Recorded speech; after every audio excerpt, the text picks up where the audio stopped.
আজরাইল উপস্থিত নবীজির হুজরার সামনে বাইরে দাঁড়িয়ে আছে। অমনি হযরত জিবরাইল আসলেন। নবী দেখে বলে, জিবরাইল রে, এই জীবনে কত সময় তুমি আমার কিনারে আলাপ করে কাটাইছো, আজ কি কেন জিবরাইল আসতে দেরি করলাম? কিতাব আছে হযরত জিবরাইল আমার নবীর কাছে 24,000 বার এসেছে। 24,000 বার। এত বেশি দুনিয়ার কোন পয়গম্বরের কাছে হযরত জিবরাইল ফেরেশতা আসে। জিবরাইল ডেকে বলে, হুজুর কি ব্যাপার?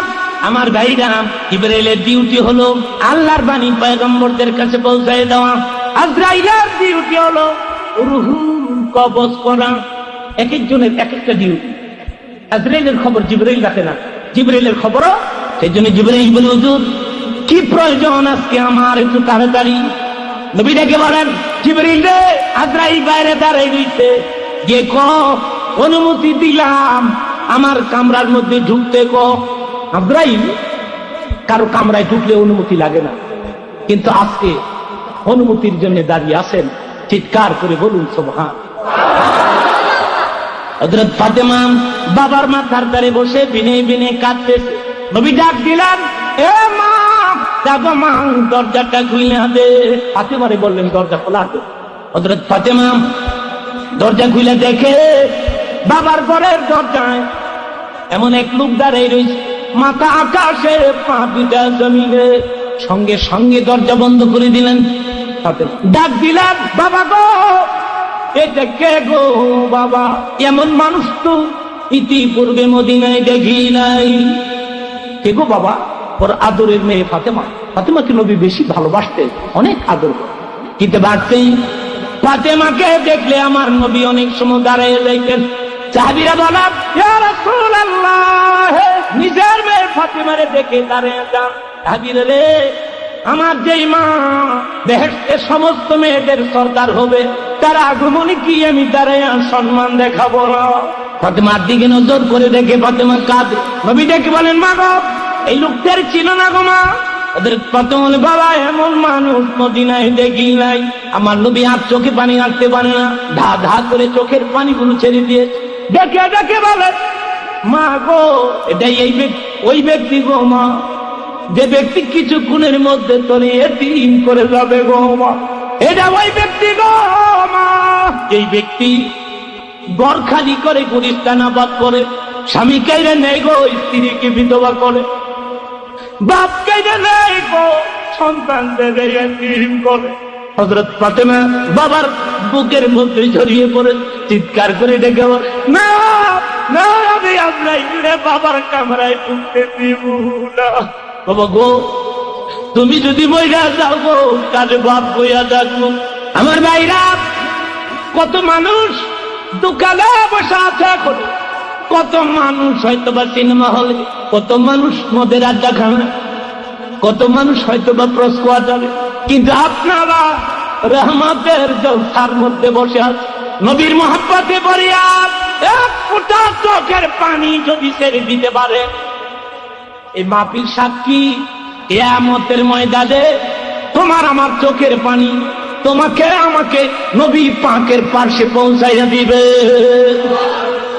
হযরত ফাতেমা বলেন, এ বাবাজি, আমার ঘরে চুলায় যখন আগুন ধরে না, হাসান হুসাইন গলা কাটা মুরগির ন্যায় বিছানায় ছটফট করে, একটা রুটির জন্য একদিন হযরত বেলাল হুজুরের কাছে গিয়েছে, হুজুর ফাতেমার ঘরের খবর রাখেন।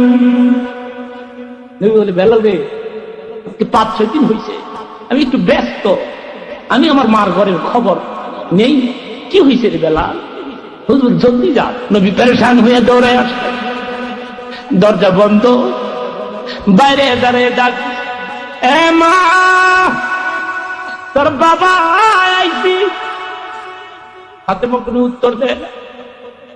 মা গো, আমি তোর বাবা, এ মা, আমি তোর এতিম বাবা আইছি। হযরত ফাতেমা কুবাইয়া কুবাইয়া কাঁদে, দেখে দেখে বলেন, বাবু গো, তোমার মুখ দেখলে চোখ খারাপ হইয়া যায়, কিন্তু আজকে আমি কোনো উত্তর দেই না, তার কারণ আমার পরলেখ হলো কাপড় নাই গো। আবার নবী নিজের ব্যবহারের রুমালটা ভেতরে দিয়ে বললেন, মা গো, এই রুমাল গায়ে দিয়ে তুই তবে না দেখলে প্রাণে বাঁচব না। মুসাল্লার মধ্যে বসে আছে হযরত ফাতেমা। মা, তোর হয়েছে কি? এ বাবা, আজকে এক সপ্তাহ পর্যন্ত কিছু খাই না। তোমার জামাই কোন কাজের সন্ধান পায় না। নবী বলে, মা বাপ, সেই মুসাল্লার মধ্যে তুই বসে আছো, যেই জায়নামাজের মধ্যে বসে আছো, জায়নামাজের একটা অংশ উঠা গো মা। হযরত ফাতেমা একটা অংশ উঠাই, নজর করে দেখে গলিত স্বর্ণ জায়নামাজের নিচে দিয়ে প্রবাহিত হচ্ছে। বলে, মা গো, একটু স্বর্ণ উঠা। দুনিয়ার চাপ না খেরাত চাপ গো মা, দুনিয়া চাইলে একটু স্বর্ণ উঠা। হযরত ফাতেমা বলে, বাবা গো, দুনিয়ার সুখ আমি চাই না। ফাতেমার ঘরে খবর না নিয়ে রাসূল বিছানায় ঘুমাই খেতে পারছে। একদিন 3 দিন পর্যন্ত উপবাস। আবু বকর উমর, আমার নবী, আবু বকর উমরকে লইয়া হুজুর রওনা করলেন সুজা সাহাবী আবু আইয়ুব আনসারীর বাড়ি। আবু আইয়ুব আনসারী মদিনার একজন ধনী সাহাবী। বলে, প্রথম যেদিন আমার নবী মদিনায় হিজরত করলেন, মদিনার লোকেরা রাসূলকে নিজের ঘরে উঠাইতে চান সবাই, কিন্তু নবী কাকে বেজার করবেন, কাকে খুশি করবেন? নবী বললেন, ও মদিনার লোকেরা, আমি কারে খুশি করব, কারে বেজার করব? ছেড়ে দাও আমার উট, আমার এই উট যার ঘরের সামনে গিয়ে পড়বে আমি তার বাড়ির মেহমান হইব। এটা বাড়তে উট যাইয়া যাইয়া এ আবু আইয়ুব আনসারীর বাড়ির সামনে শুইয়া পড়ে। আবু আইয়ুব আনসারীর বাড়ির মেহমান আমার নবী, আজ 3 দিনের উপবাস। আবু বকর উমরকে নিয়ে আমার নবী আবু আইয়ুব আনসারীর বাড়ির সামনে দাঁড়ায় ছোট্ট গলায় ডাক দিচ্ছে, আবু আইয়ুব। হুজুরের কণ্ঠ আবু আইয়ুবের কানের মধ্যে দিয়ে বাড়ি আসে। দৌড় দিয়া বের হয়ে এসে নজর করে দেখে নবীজি। 2 দিকে আবু বকর ওমর। চেহারা দেখে আবু আইয়ুব বুঝতে পেরেছে বিছানা বিছাই দিয়েছেন বসার জন্য। ঘরের ভিতরে গিয়ে ডাক দিছি, বিবি গো, আজকে এমন 3 জন দামি মেহমান আমার বাড়িতে আস। খোদার কসম, আল্লাহর জমিনের উপরে একটা দামি মেহমান আর হয় না। বিবি জলদি করে রুটি ভাত আর গোশত ভুনা। আবু আইয়ুব চলে গেছে খেজুরের বাগান, এক ডাল খেজুর কাটিয়া হুজুরের সামনে এনে দিলেন। হুজুর খান, রুটি আর গোশত হচ্ছে। নবী বলে, আবু আইয়ুব, এই ডালের মধ্যে তো 3 প্রকারের খেজুর আছে, পাকা আছে, আধা পাকা, কাঁচাও আছে, কোনটা খামু?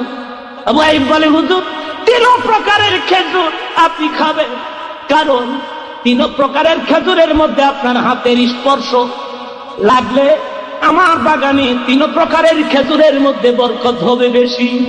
ফাঁকে রুটি আর গোশত হয়ে গেছে।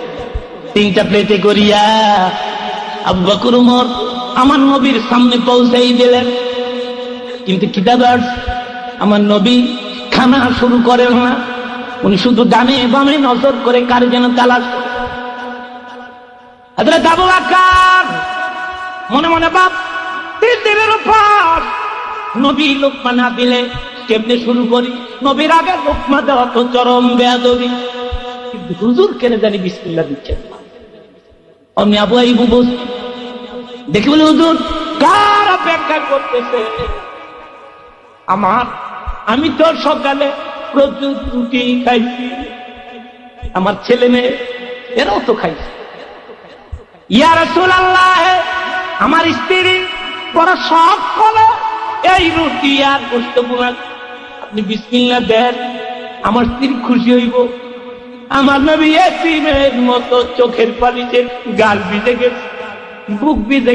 একটা রুটি হাতের মধ্যে লইয়া একটু বুনা গোশত রুটির ফাঁকে দিয়া আবু আইয়ুব দেখে, আবু আইয়ুব এই রুটিটা আমার না, আমার কলিজার টুকরা ফাতেমার বাড়িতে পাঠাইছে, আমার মা 3 দিন হয় কিছু খায় না।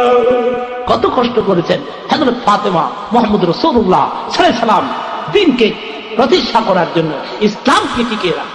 আমার ভাইরা ওই ফাতেমা ডেকে ডেকে বলে, বাবা গো হাসান হুসাইন খিদার কষ্টে গলা কাটা মুরগি নিয়ে যখন ছটফট করে বিছালায়, আমি তুই পুলা খুলে লইয়া তোমার বাড়িতে যাইতাম, খুদার কসম গো তোমার মুখের দিকে তাকে তাকে আমাদের পেট ভইরা যাইতো। বাবা তুমি মরে গেলে কার মুখ দেখব? বাবা কইয়া এই মদিনাতে কারে ডাক? অমনি হাসান হোসাইন উপস্থিত। হাসান হোসেন দেখে বলে, মা গো নানার কি হয়েছে গো মা? বালক মানুষ তো বুঝে না, নানা যে ইন্তেকাল হয়ে যাচ্ছেন বুঝে না। এ মা নানার কি হইল? হযরত ফাতেমা বলে, তোর নানা তোদের এতিম কইরা মদিনার মাটির নিচে ঘুমাইতে লয়, নাতি 2 দিক দিয়ে ঝরিয়ে ধর। কি গো নানা তুমি কই যাও? নবী ডেকে বলে, মা গো সবার কান্না সইতে পারি, হাসান হুসাইনের কান্না সইতে পারি না। মা এদের একটু সরাই নে। কারবালা আমি ইমাম হুসাইন কিতাবের মধ্যে আছে, নবী ডাক দিন, মা গো ঘরে পুরান মধু থাকলে একটু মধু দে। মধু আনলে নবী ডাক দিতে, হাসান রে আয় রে আয় রে নাতি, তোর একটু মধু পান করে দিলাম। ইমাম হাসান কেন না এই সময় তুমি আমারে মধু পান করাইলা? নবী ডেকে বলে, হাসান রে এই মধুর সাথে বিষ মিশাইয়া তোরে পান করানো হবে। তুই নানা নানা করে চিৎকার করে কাঁদ, আমি মদিনার কবরে বসে তোর কান্নার আওয়াজ শুনি। জোরে জোরে কোন সুবহান। হুসাইন ডেকে বলে, নানা গো ভাইয়ের মধু দিলা, ভেদ প্রকাশ করলা, আমারে তো কিছু দিলা না। তুমি ডেকে বলে, মা গো একটু পানি আইনা দে। একটু পানি আনলে হুসাইনে ডাক যায়, তোর একটু পানি পান করে দিয়ে গেলাম। হুসাইন ডেকে বলে, না কেন গো এই শেষ মুহূর্তে তুমি আবার পানি দিলা? নবী বলে, হুসাইন রে তোর কথা কইতে গেলে কলিজায় মানে না। কি গো নানা পানির মধ্যে কি আছে? নবী ডেকে বলে, হুসাইন রে কারবালা ময়দানে ফোরাত নদীর ধারে এক ফোঁটা পানির জলে তুই এতিমের মতো দাঁড়ায় থাকবি, কেউ তোরে পানি দিবে? কারবালা ময়দানে শহীদ হইলে কেউ তোর মুখে ফোঁটা পানি দিবে না। কাদের মধ্যে আসছে ইমাম হুসাইনের বুকের মধ্যে চড়ে যখন ওনার গলার মধ্যে ছুরির আঘাত করে, তখন হুসাইন ছুরির নিচে পড়ে নানা কইয়া চিৎকার মেরে ডাক। উনি ডেকে বলেছিলেন, কে রে তুই আমার বুকের মধ্যে বসবি? আমার নানা থাকলে কারবালা এইভাবে আমার মারতে দিত না। আমার নানা কই গো? ও আমার নানা কিন্তু বাড়ছে। নবীর এক সাহাবী বলে, তুই নিচে পড়িয়া হুসাইন যখন নানা কইয়া চিৎকার মেরে ডাক, আমি কারবালার ময়দানের দিকে নজর করে দেখি দিনের নবী আসতেছে। ওই হুসাইনকে দেখে আমার নবী বলেন, হুসাইনের সেই জন্য বিদায়ের আগে তোর একটু পানি পান করে দিয়ে গেলাম।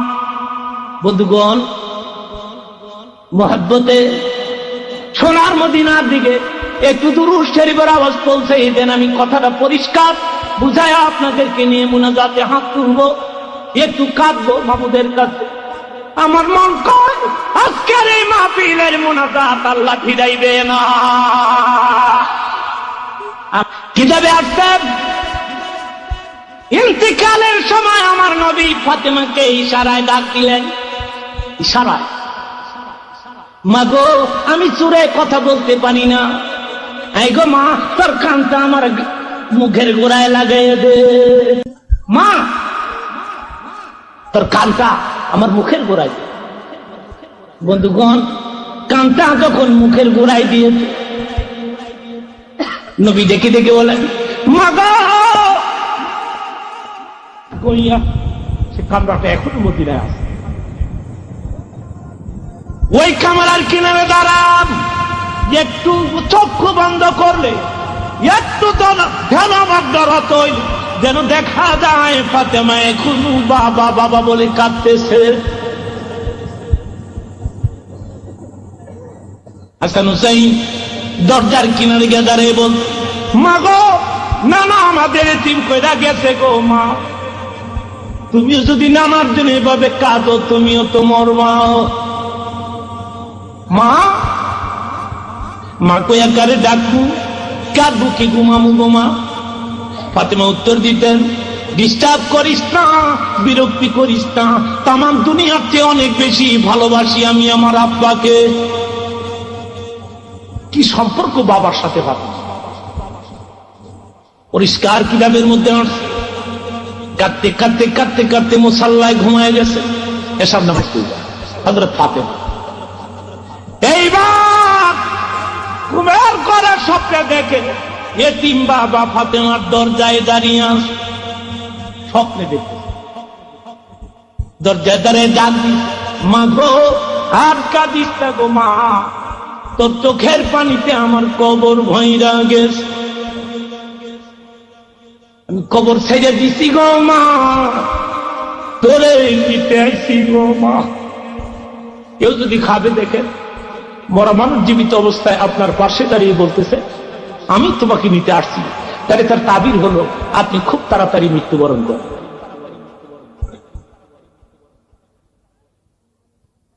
কিছুক্ষণ পরে ঘুম ভাঙছে, ফজরের নামাজ পড়ছে, ওইটা কামরার থেকে বের হয়ে আসছে ফাতেমা, ডাক দিছে, আমার হাসান কই রে, আমার হুসাইন কই?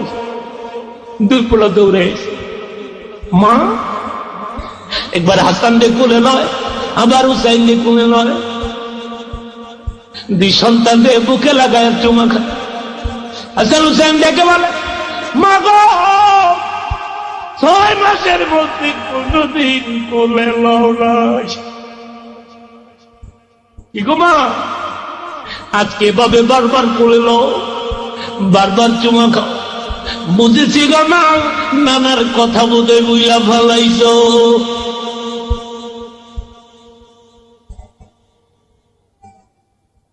হযরত আসমাকে ডাক দিলেন, আসমা গো, 2 মস্কো পানি এনে দাও। 1 মস্কো পানি দিয়া ইমাম হাসানকে গোসল দিলেন, আর 1 মস্কো পানি দিয়া ইমাম হুসাইনকে গোসল দিলেন ফাতেমা নিজের হাতে। হাসান হুসাইন দেখে বলে, মা গো, ও মা, এত সকালে কিসের গোসল দিলাম? এবার হযরত ফাতেমা চোখে পানি রাখতে পারে না, দেখে দেখে বলে, নিজ হাতে না কত গোসল করাইছি, জিন্দিগি শেষ গোসল করাইলাম, তোদের মা আর এই মদিনায় পাবি না। কত হৃদয় বিদারক নাতি ছিল এ কথাগুলো সেদিন। এই তো শুরু হয়ে গেল হাসান হুসাইনের কান্না। মা গো, এগুলি কি খবর মা? কার বুকে ঘুমাবো গো মা, না খেয়ে কে খাওয়াবে গো মা? মা কইয়া কারে ডাকবো গো মা? অমনি হযরত আলী উপস্থিত। হযরত আলী ডেকে বলে, কি ব্যাপার, এত সকালে তারা 2 ভাই কি ধরলে কাঁদস? হাসান হুসাইন বাবারে জড়িয়ে দো, বাবা গো, মা আমাদের ইতিম কইরা যায়। হযরত আলী আশ্চর্য হয়ে গেল। উনি ফাতেমার কিনারে গিয়ে দাঁড়াইলেন, ঘরে ডাক দিলেন, ফাতেমা গো, এগুলি কি শুনি? খেতে বাড়ছে। আরেক মস্ক পানি লইয়া ফাতেমার স্বামী আলীর পাশে গিয়ে দাঁড়ায়। দাঁড়াই বলে, হাত দুইটা বের করে দেন, আমি আপনার ওযু করাই দেই।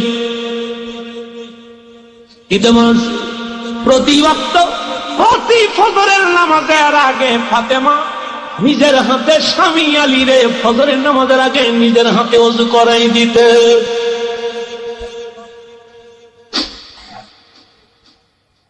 হযরত আলী ডেকে বলে, ফাতেমা গো, সকালে তো কোনদিন ওযু করার নাই, এখন তো কোনো নামাজও নাই, এ পানি দিয়ে কেন আমাকে ওযু করাবে? ফাতেমা আর চোখে পানি রাখতে পারল। বড় আদরের স্বামী, এতিমের মতো কেঁদে ফেলেছে। ডাক দিছে, স্বামী গো, নিজের হাতে না কত ওযু করাইছি, জিন্দিগির শেষ ওযু করাইলাম, তোমার ফাতেমার পাইবার। কথা শুনুন, শুনুন, তাকবীর বন্ধ করুন, কাঁদতে চেষ্টা করুন। আল্লাহর কাছে সবচেয়ে প্রিয় হলো চোখের পানি। সব সময় তাকবীর নয়। আল্লাহ বলে, বান্দারে, আমি যখন দেখি তুই কাঁদস, কান্না মামুলি ব্যাপার মনে করবেন না। চোখে পানি আসা এটা সাধারণ ব্যাপার না। আল্লাহ বলেন, যখন আমি দেখি তুই কাঁদস, আমার মায়া লাগে রে বান্দা, আমার রহমতের দরিয়ার মধ্যে জোর পয়দা হয়, আমি সইতে পারি না রে। ও বান্দা, তুই যখন কাঁদস, আমি তোর সামনে হাজির হয়ে যাই, কুদরতি হাত তোর চোখের পানি আমি আল্লাহ নিজে পয়সা দেই, আর বলতে থাকি, আর কাঁদিস না, যা জীবনের সব গুনাহ মাফ করে দিলাম। কাঁদতে চেষ্টা করুন। এর মধ্যে অনেকের চোখে পানি আসতেছে না। যাদের চোখে পানি আসতেছে না, এদের অন্তর কত শক্ত।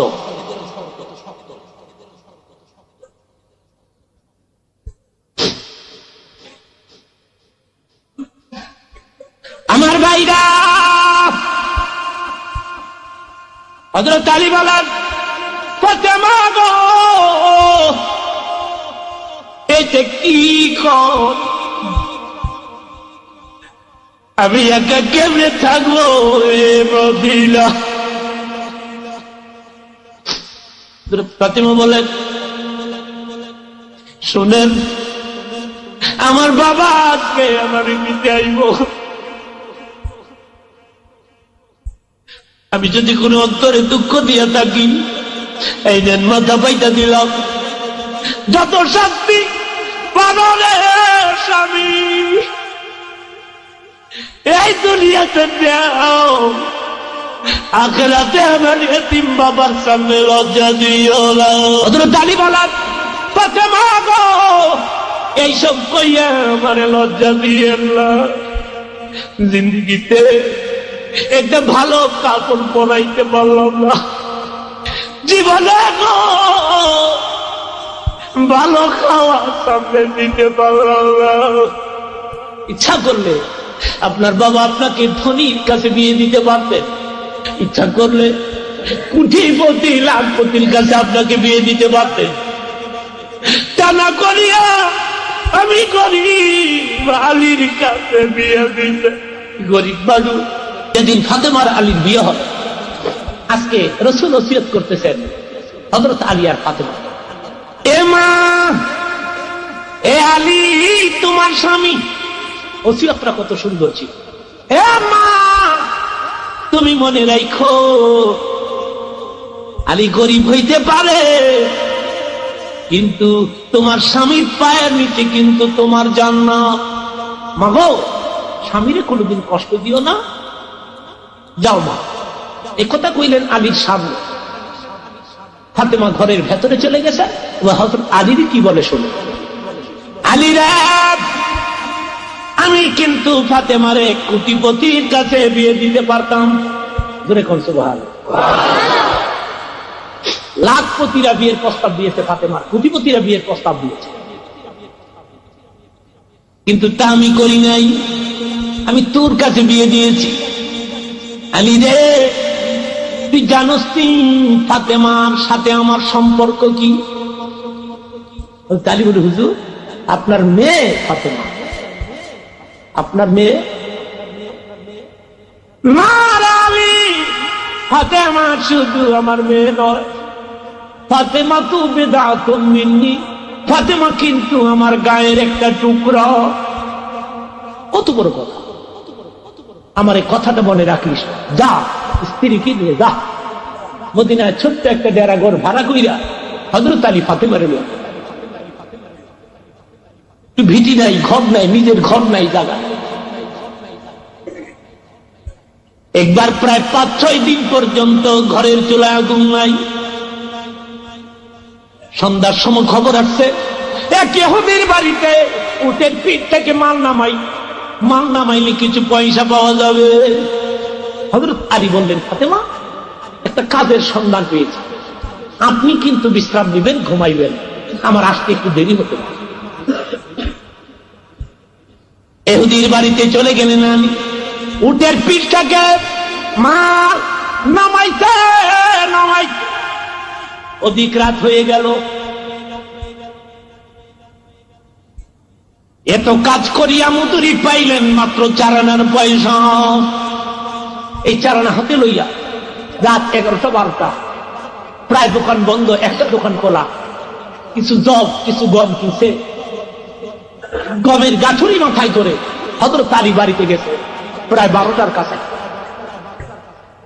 দূর থেকে নজর করে দেখে ফাতেমা ঘরের দরজায় পিঠ লাগাইয়া দাঁড়ায় আছে।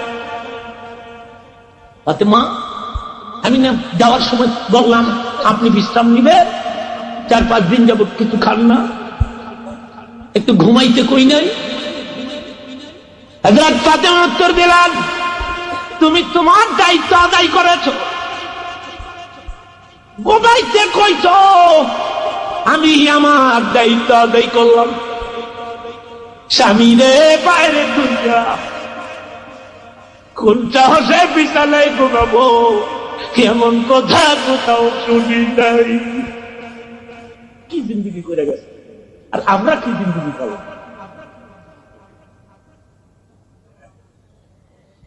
যতদিন আমার আম্মা ছিলেন, আমি শহরে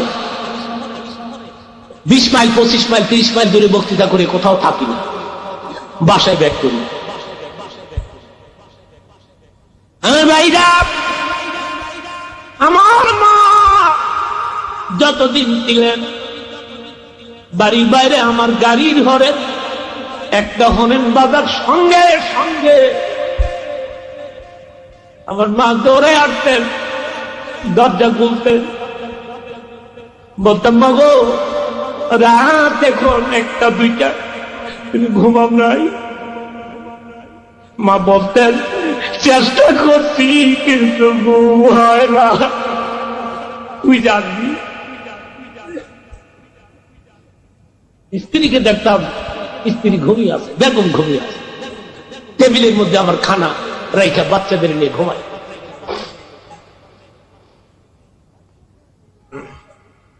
আজকে বিল দিল, কেউ দরজা খুলে না, টেবিলের কিনারে দাঁড়িয়ে থাকে না, খাইতে বসলে রাত 1টা-2টা টেবিলের কিনার দিয়ে ঘুরতো, খান কোনটা খামু কোনটা না খামু। আমার ভাইরা এখন ঘরে বিল্লাই খাইতে বলে, সে চোখে পানি এসে যায়, মনে মনে ভাবি, মাগো, এখন থেকে টেবিলের কিনারে কেউ দাঁড়ায় থাকে না।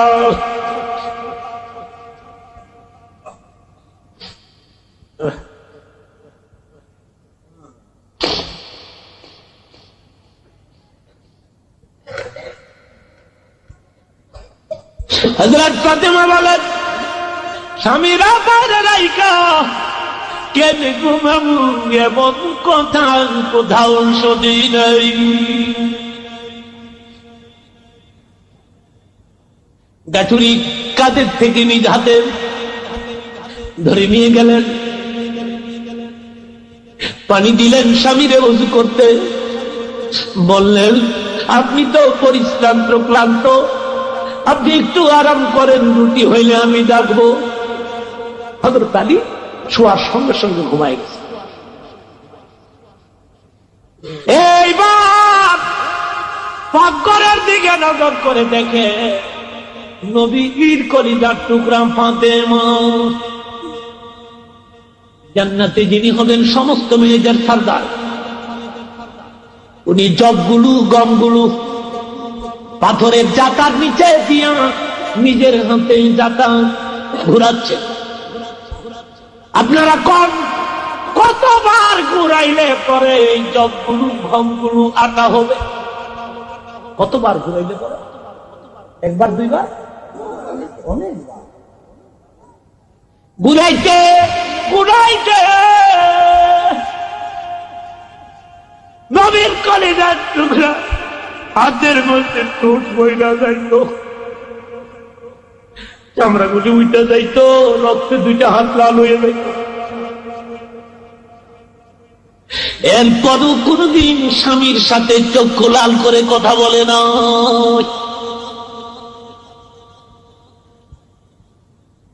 আটা হইছে, রুটি হইছে, প্লেটে রুটি লইয়া স্বামী আলীর পায়ের কিনারে গিয়ে দাঁড়াই, পা মন্থন করে, অমনি আলীর ঘুম ভেঙে যায়। তাই নজর করে দেখে পা মন্থন করতেছে। উনি ডেকে বলেন, এ ফাতেমা,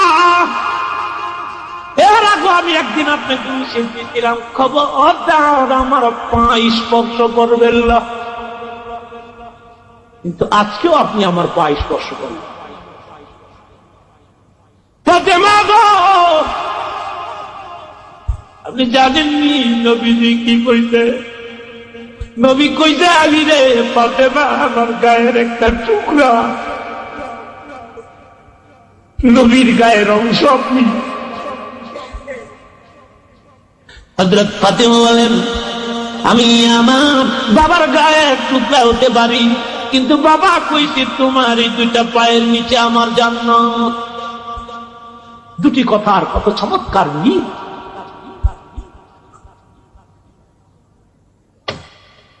ওই ফাতেমা কিছুক্ষণ পরে ডাক দিলেন, স্বামী আমার, হাসান হুসাইনের লইয়া বাবার রওজার কিনারে যান, এই কামরার মধ্যে আমার একটু একা থাকতে দেন। হযরত আলী বলেন, আমি চলে গেলাম। হযরত আসমা নিজে বর্ণনা দিচ্ছেন, দরজা লাগাই দিলাম, কামরার মধ্যে ফাতেমা একা। আমি বাইরে দিয়া দরজার মধ্যে কান লাগাই শুনি ফাতেমা মুনাজাতে হাত তুলছে, জিন্দেগি শেষ মুনাজাত। আল্লাহ গো, আজকে আমার এতিম বাবা আমার নিতে আইব। জীবন ভর দেখছি আমার বাবা উম্মতি উম্মতি কইরা কাঁদে। আমার জীবনের শেষ মুনাজাত ফিরাইয়া দিও না। আমিও তোমার কাছে এই দরখাস্ত করলাম, আমার বাবা যেতিম উম্মত মাফ কইরা দাও। হযরত আসমা বলেন, আমি নিজের কানে শুনছি ফাতেমা বাবার উম্মতের জন্য কাঁদে। কিছুক্ষণ পরে আর কোন শব্দ পাই না, আর কোন আওয়াজ পাই না। দরজা খুইলা ভিতরে ঢুকে দেখি ফাতেমা দুনিয়ায় নাই। ও আমার ভাইরা, এইভাবে করে একদিন কিন্তু তোমার আমার জীবনে ওই অ্যাক্সিডেন্ট এসে যাবে, ঠিক না বেশি? এতে জিন্দেগি শেষ মুনাজাত হতে পারে। হয়তো এই মুনাজাতের পরে না তুমি মুনাজাত পাইব না। মুনাজাতের আগে কেউ বিড়ি সিগারেট খাওয়ার জন্য দোকানে যাবেন না। আমি অল্প সময়ের মধ্যে আপনাদেরকে নিয়ে হাত তুলি, কথাটা শেষ করে দেই। এইবার আল্লাহর ওলি আজরাইলের চেহারার দিকে নজর করার সঙ্গে সঙ্গে ওযু নষ্ট হয়ে মসজিদের বারান্দার মধ্যে আল্লাহর ওলি দেখে বলে, আজরাইল একটু সময় দিবি। আজরাইল বলে, আগেই তো কইছিলাম বাড়ির থেকে একটু দেখা করে আসুন। বলি নাই, তখন তো জান নাই, এখন বাড়িতে যাওয়ার জন্য সময় চান। আল্লাহর ওলি বলা, বাড়িতে যাওয়ার জন্য সময় চাই না। তাহলে সময় দিয়ে কি করবে?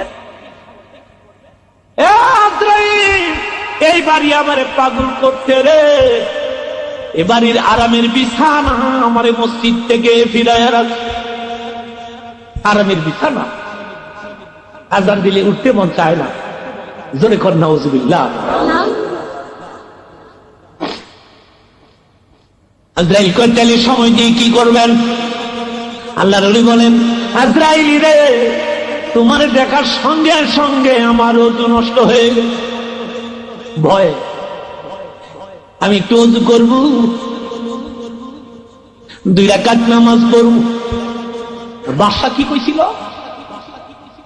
একটু সময় দিবি, কত স্বর্ণ হীরা মানিক কি মাটির নিচে বুইতাইছি। আর ওলি আল্লাহ কি কয়? একটু সময় দিবা, 2 রাকাত নামাজ পড়ব। কত ব্যস্ত! একজন দুনিয়াকে ভালোবাসে, আরেকজন আখিরাত। কিতে পারছেন? তখন একটু সময় হাতে বাকি ছিল আজরাইলে। আজরাইল বললেন, জলদি ওযু করেন।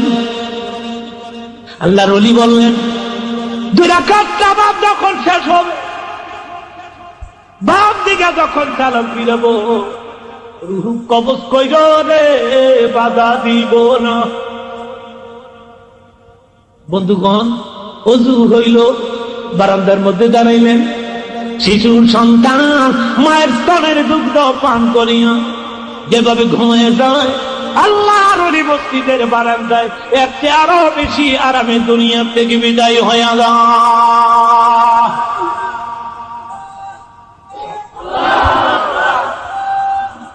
আমার ভাইরা, এইভাবে করে কোনদিন আমার জীবনে অ্যাক্সিডেন্ট এসে যায় আমি কিন্তু জানি না। সেজন্য অনুরোধ করব, মরতে তো হবেই বাবা, ঠিক না বেটি? আরো জোরে কর, মরতে তো হবেই। আর তো খালি যাবে খালি, সঙ্গে নেবে কি? সবাই বলেন, আর তো খালি যাবে খালি, সঙ্গে নেবে কি? সঙ্গে যাবে 2টি নাম, আল্লাহ আর নবী। সঙ্গে যাবে 2টি নাম, আল্লাহ। আর কিছু যাবে বাবা? এ দোকান যাবে, ঘর যাবে, বেগম যাবে, আমি যাব বেগমের কবরে। যাবে আমার রুকু, যাবে আমার সেজদা, যাবে আমার জিকির। এই যে আজকে রাত প্রায় 11:30 হয়ে গেল, এই যে এখানে বসে আছে, এই সময়টা দিচ্ছেন কাকে? আল্লাহকে। ধরে কোন কাকে দিচ্ছেন? লাভ হচ্ছে কার? আল্লাহ। দিচ্ছেন কাকে? লাভ হচ্ছে কার? এর সওয়াব পাবেন? পাবেন মনে হয়? খোদার কসম, যারা এত রাত পর্যন্ত একজাত মৌমাছির মধ্যে বসে রইলেন, একটা লোক খাল লড়াইলেন না, একটা লোক মাথা লড়াইলেন না, যারা দাঁড়াই রইলেন তো রইলেন, যারা বসে রইলেন তো রইলেন। মনে রাখো, তোমার জীবনের কিছুই যদি কবুল না হয়, হয়তো এই অনুষ্ঠানের খাতিরে আল্লাহ বলবে, তাদের বন্ধা ভিতরে মাফ করে দিল।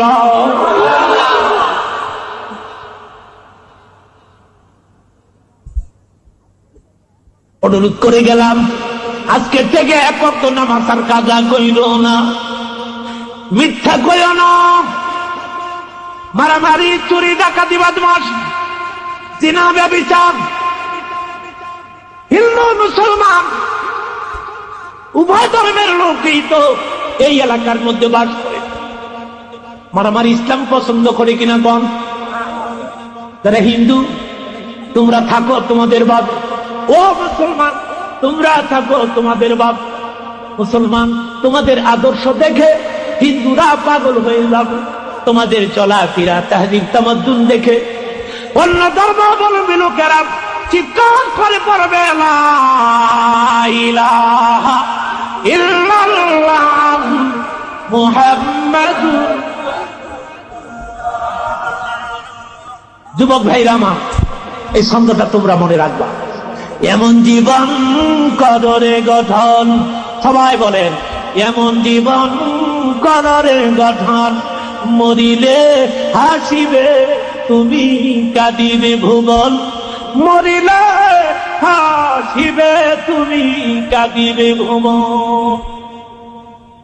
ও যুবক, তুমি যেদিন জন্ম নিছ সেদিন চিৎকার করে কাঁদছ।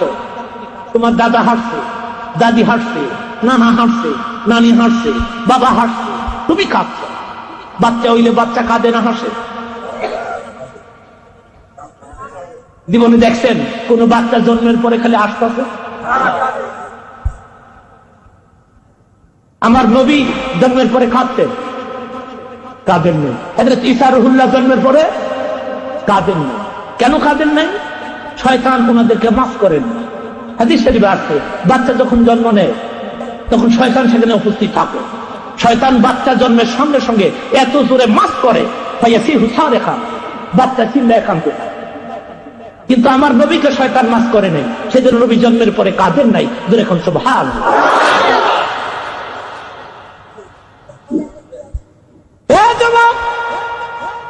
তুমি যাদের জন্ম নিত চিৎকার করে তুমি কাঁদত, দুনিয়ার মানুষ হাসি যা তোমারে বরণ করেছে।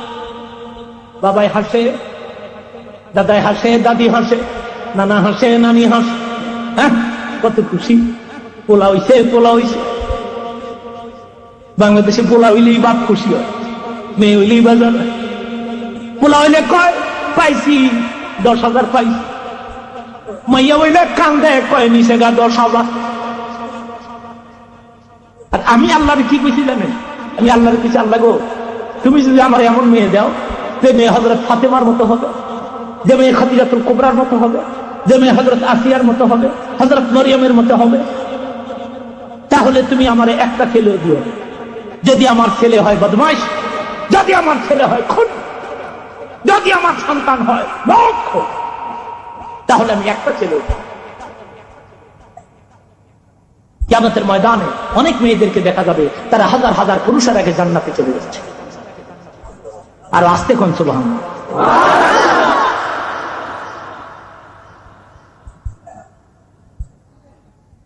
এমন জীবন কবরে গঠন, মরিলে হাসিবে তুমি কাঁদিবে ভুবন। ও যুবক, তুমি যেমনি জন্ম নিছ কাঁদছ, সবাই হাসছে। এবার এই সাজাদপুর এলাকার মধ্যে 50, 60, 70 বছর থাকিয়া এমন একটা জিন্দেগি তুমি কামাই করবে, যেদিন মরবা হাইসা হাইসা মরবা, দুনিয়ার মানুষ কাঁদিয়া কাঁদিয়া তোমারে কবরে নামাইবে।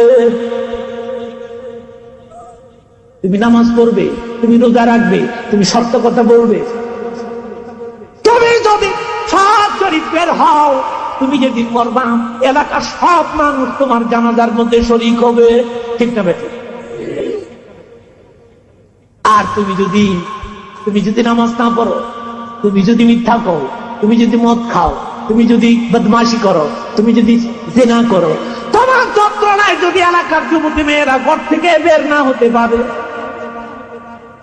তুমি যদি নাম্বার 1 ডাকাইত হও, তাহলে মনে রাখো দুনিয়ার মানুষ যেদিন তুমি মরবা খুশি হবে, লোকেরা বলবে ভালোই হইছে, মদ খোরটা বলে মরছে।